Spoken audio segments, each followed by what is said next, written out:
This tutorial covers graphical lines, bullets, and animation. All of them are images and they're all put in the exact same way.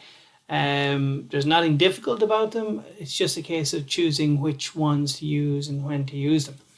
So we'll just have a quick look at what the differences between the three of them are. So the first one we'll have a look at are just simply graphical lines or graphics. Okay, these are quite often used as line breakers, as horizontal rules, and it's very useful.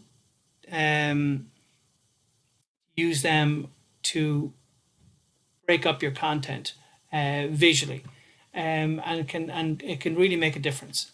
We're going to just jump into expression and see how simple it is to add these. And as I said, it's very, very straightforward.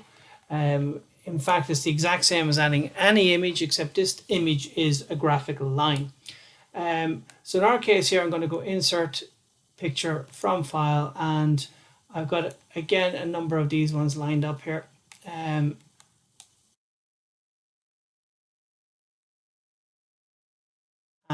I'm just going to add one or two of these just to see how they work.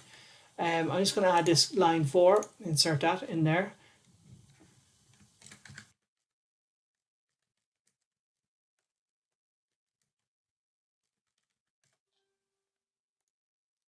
Center it.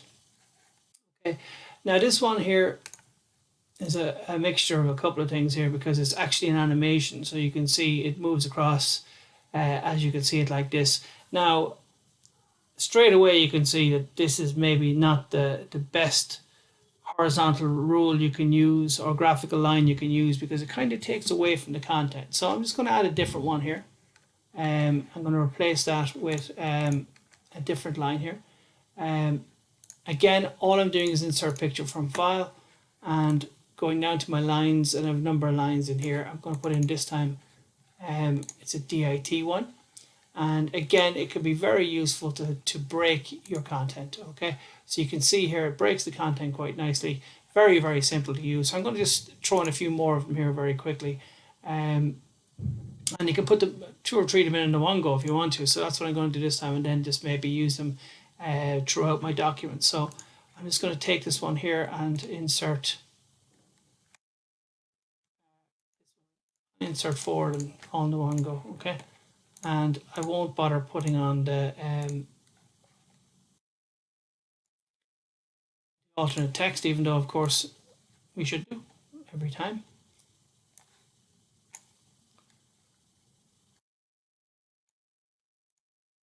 You can center these.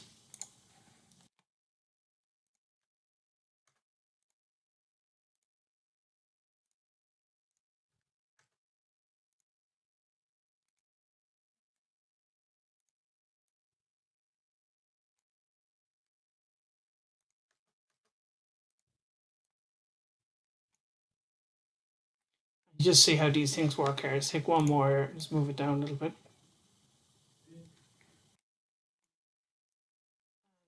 View them inner, and you can just see them here, how they break your text up nicely. Okay, and it's a case of finding one that you like and then using it throughout, just to break up your text nicely throughout your document. Okay, so that's a very simple way of putting in horizontal rules or graphical lines. So I'll jump back in here now. I'm just going to get rid of one of them here for a second, and in fact I'm going to get rid of 2. And what I'm going to do next is I'm going to just take these 3 points here and make bullet points out of them. Left, make bullet points out of them.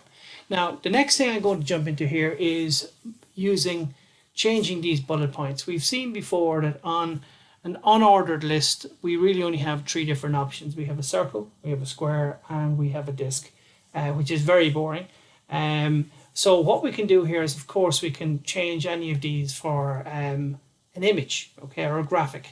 I'm going to deliberately show ones that don't work, and then I'll show ones that might work quite nicely. Okay, so not all graphics work well with bullet points. So to create this, I'm just going to right click and going to list properties, and you can see the 3 options here: the discs, the circles, and the squares. If I go into picture, and I can go specify picture, and I go find whatever one I want to use here. So I'm going to use a bullet point here. This first one here, bullet.gif. I'm just going to go open, okay. And you can see this one really doesn't work all that well because it's too big. It's too large for what I'm trying to do here, which, you know, it just takes away from the whole thing. So be very careful with the image that you use. Normally it's a very, very small graphic that I'm using here. So in this case here, I'm going to just replace this with one that I know will work, or hope will work anyway. And I'm going to use it with bullet2.gif, okay?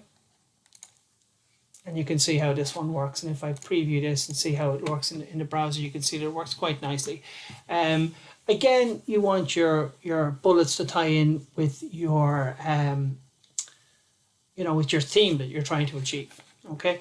So the last part of this tutorial, I'm just going to add an animated GIF. And as I said, all three of these are added very, very similarly to pictures. But in this case here, I'm just going to go insert picture. And the only difference here will be the picture that I put in will be an animated GIF. So if I turn around and put in something like this one here, or something like this one here, these are all animated GIFs. You can't see from here, but once I put them in, you will see that they actually are animated. And I think this one here is as well. So we just insert those. Again, we won't bother with the alternate text here. And I just preview these, okay? You can see when I preview it in the browser, they're all animated there, okay? So you can see that I've put in 5 of them, they're animated. They're relatively large in size, but that's what they do for you. So that's how you add graphical lines, image graphics for bullet points, and animated GIFs.